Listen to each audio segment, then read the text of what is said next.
Assalamualaikum warahmatullahi wabarakatuh.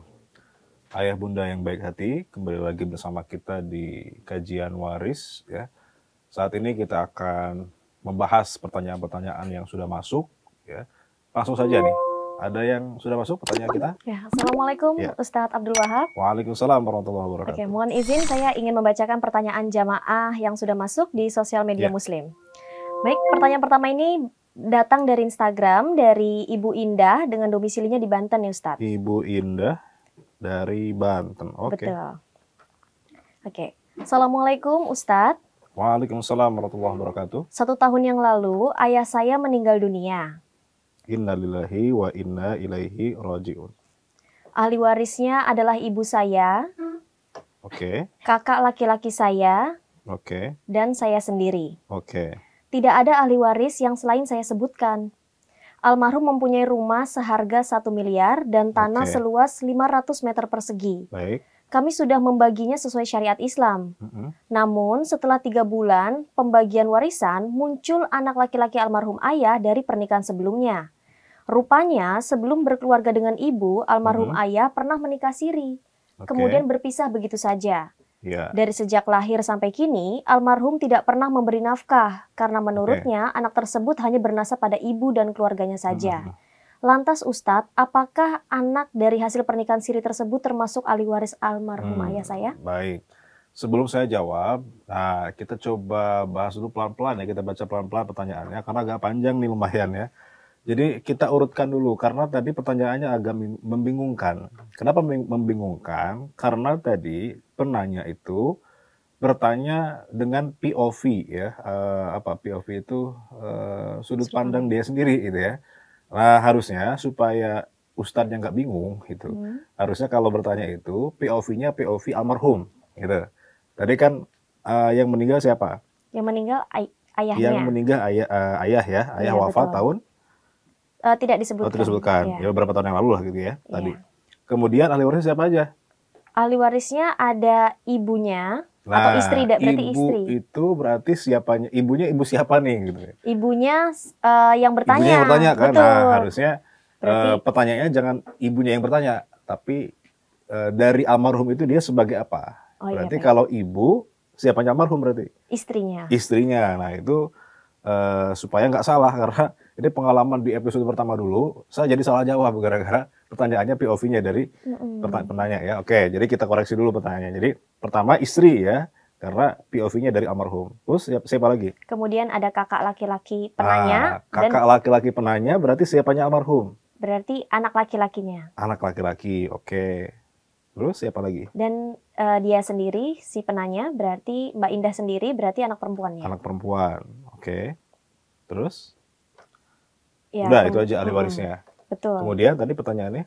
Kemudian ternyata setelah sudah dibagi-bagi nih Ustadz warisannya itu muncul ada anak laki-laki dari almarhum ayah dari pernikahan sebelumnya. Oke, ternyata baru terungkap ya. Baru terungkap nih ada kabar burung dari mana atau datang misalnya gitu ya anak tiba-tiba ya. Betul. Sudah menikah sebelumnya atau pernah menikah dengan istri yang lain ya, perempuan yang lain tapi dengan nikah siri. Nikah siri. Oke, pernah nikah siri. Punya anak? Punya anak 1 orang laki-laki. Oke, kemudian pernah nikah siri. Ya, artinya nikah siri itu nikah bawah tangan berarti ya. Nikahnya tidak resmi. Oke, tidak tercatat oleh KUA ya. Lalu datang tuh anak laki-lakinya. Jadi punya anak laki-laki dari istri siri. Oke. Terus gimana pertanyaan lanjutannya? Oke, pertanyaannya, jadi apakah anak dari hasil pernikahan siri tersebut itu termasuk ahli waris atau tidak sebenarnya Ustadz? Baik, jadi pertanyaannya anak laki-laki dari pernikahan siri ini itu ahli waris atau bukan?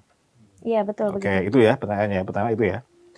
Jawabannya gimana? Jawabannya tergantung nikahnya sah atau enggak. Gitu. Jadi patokannya adalah nikahnya itu sah secara Islam atau tidak. Mau dia tercatat oleh KUA atau tidak tercatat oleh KUA itu kan urusan administrasi negara ya. Tapi yang menjadi poin pentingnya adalah apakah secara agama dia sudah sah. Artinya syarat rukunnya terpenuhi itu.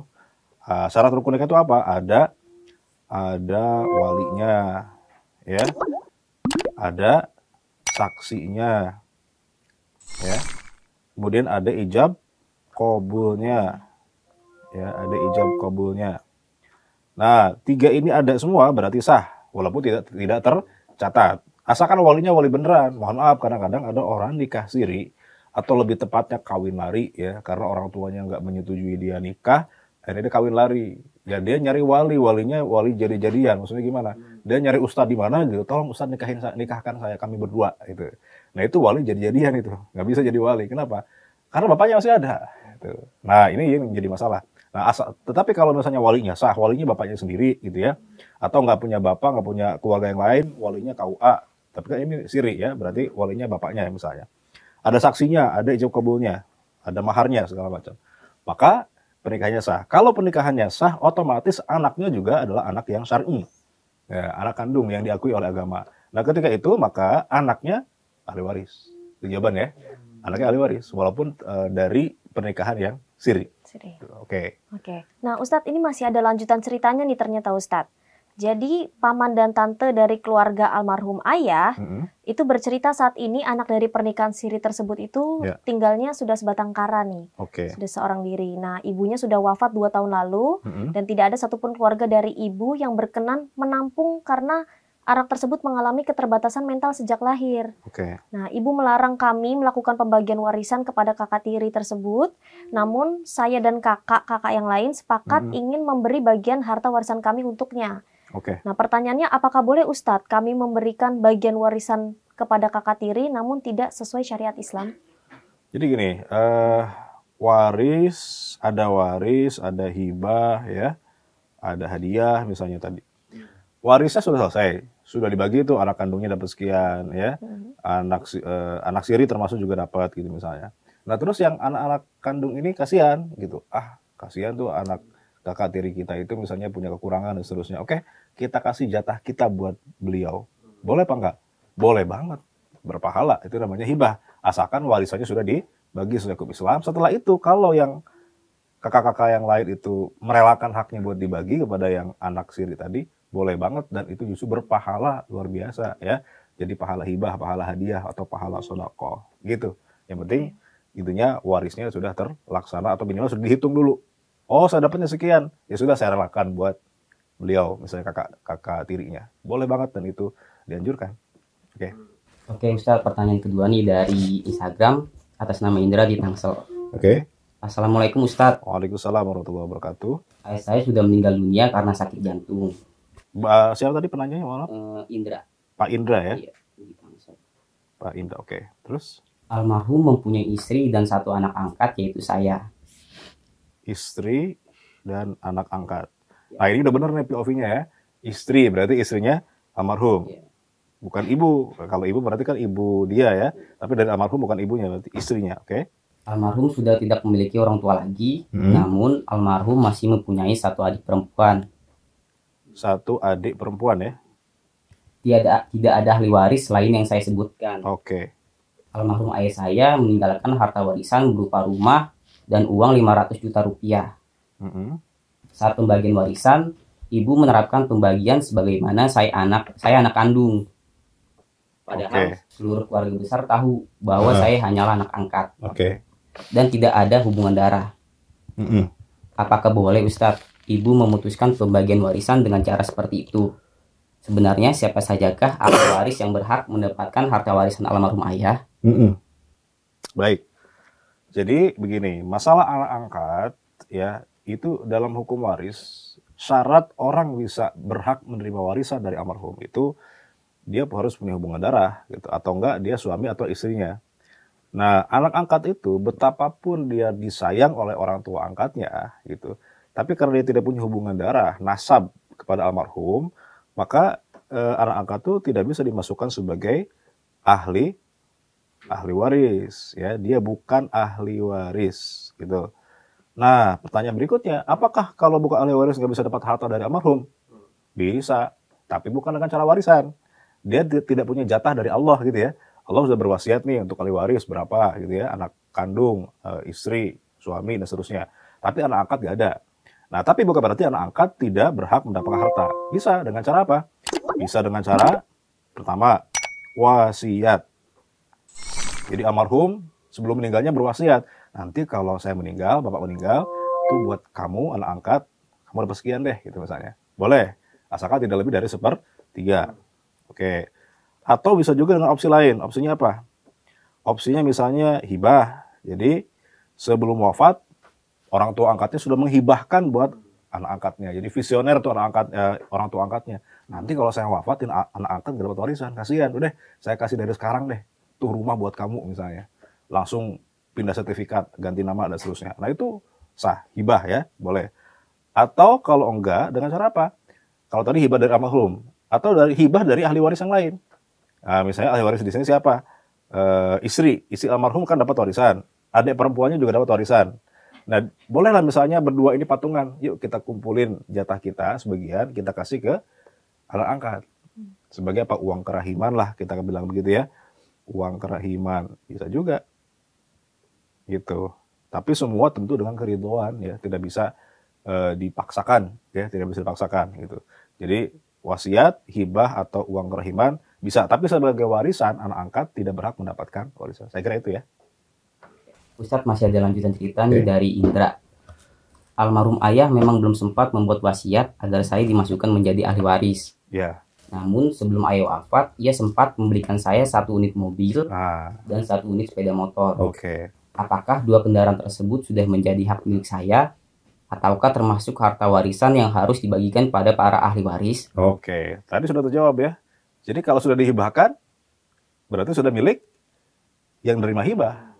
Jadi kalau bapak angkat sudah pintar tadi, sudah visioner tadi kan, udah deh anak angkat, karena ini anak tersayang juga gitu ya, anak sayangan juga walaupun dia anak angkat, udah deh saya kasih aja tuh tadi apa, motor ya, apa?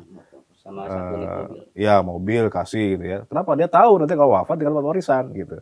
Nah itu bagus dan boleh. Artinya kalau sudah dihibahkan, sudah diterima oleh anak angkat ini, sudah dimiliki, maka ketika orang tua angkatnya wafat, maka harta itu tidak dibagi waris. Jadi harta yang telah dihibahkan ya maka menjadi miliknya siapa? Penerima hibah. Gitu ya. Jadi kalau penerima hibahnya belum wafat, ya belum dibagi waris. Gitu ya. Oke, Bro bisa menjawab ya. Oke, Ustadz, kita masuk ke pertanyaan selanjutnya, yakni berasal dari komentar Instagram dari Ibu Suryani dengan domisilinya di Lombok. Ibu Suryani. Ya. Oke. Assalamualaikum Ustadz, saya ingin bertanya tentang masalah warisan.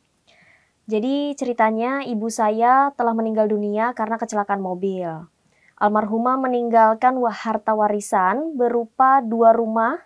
Yang pertama ini seluas 500 meter persegi dan yang kedua seluas 400 meter persegi. Oke. Ahli waris almarhumah terdiri atas 4 anak laki-laki dan 1 anak perempuan. Anak pertama, kedua, ketiga, dan keempat adalah laki-laki, sementara saya anak perempuan sebagai bungsu. Selain itu tidak ada ahli waris dari yang telah saya sebutkan. Saat pembagian harta warisan, 4 kakak laki-laki saya memutuskan untuk tidak membagikan warisan kepada saya. Dikarenakan saya mempunyai suami yang kaya raya. Bagaimana hukumnya Ustadz pembagian warisan yang dilakukan dengan cara seperti itu? Karena suaminya kaya udah gak usah dikasih warisan gitu ya, udah kaya ini gitu ya. Jadi ini juga kesalahan juga ya. Jadi masalah waris itu tidak ada urusan dengan kaya atau miskin ya. Mau kaya kek, mau miskin gitu ya. Selama dia ahli waris ya dia berhak haknya. Berhak mendapatkan haknya yang sudah ditentukan oleh Allah Subhanahu wa taala. Nah, kecuali kalau nanti saya udah kaya sih, ngapain sih ngambil cuma warisan 100.000 doang misalnya gitu ya. Udah saya hibahin. Itu urusan lain. Tapi ya dia tetap ahli waris, tidak boleh kemudian. Jadi begini. Menurut para ulama, hukum waris itu memaksa. Ya. Atau dalam bahasa Arabnya ijbari ya, ijbari. Apa artinya? Ridho atau nggak ridho, dia misalnya mau ngambil atau nggak ngambil, tetap itu harus dilaksanakan dulu hukum warisnya, karena memaksa. Nah, jadi orang yang dari awal, saya nggak mau deh, saya ridho gitu, saya ikhlasin jatah saya, itu tidak boleh langsung dicoret namanya dari daftar ahli waris. Dia tetap harus dihitung haknya, dikasih tahu nih hak kamu sekian. Gitu. Gimana, rela nggak? Ridho apa nggak? Wah, ternyata banyak ya dapatnya. Nggak jadi deh saya ridho misalnya gitu ya.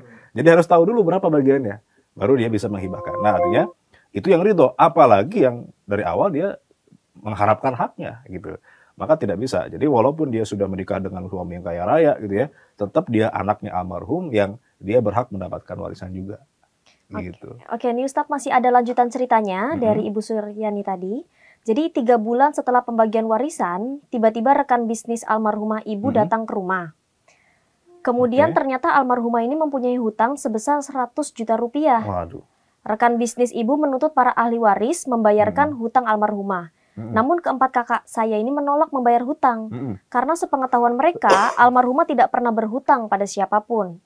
Saya pernah membaca juga sebuah artikel, jika ada seseorang yang meninggal dunia dan belum melunasi hutangnya, maka ruhnya akan hidup terkatung-katung di alam barzah. Nah, sebagai seorang anak perempuan nih Ustadz, tentu saya tidak ingin melihat ibu saya ruhnya terambang-ambang di alam barzah.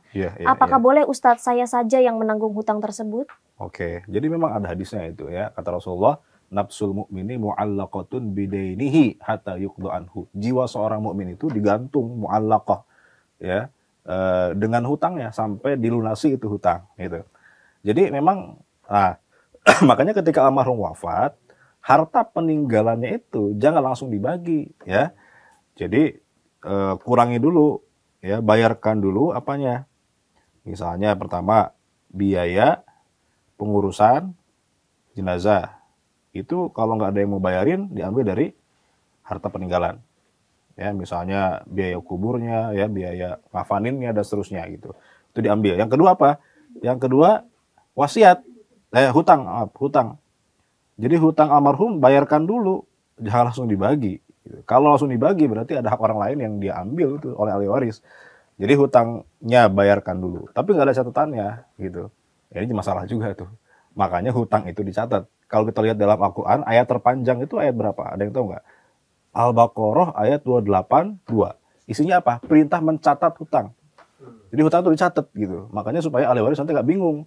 Tiba-tiba banyak orang datang ke rumah gitu. Kita nggak punya catatannya, bingung kan?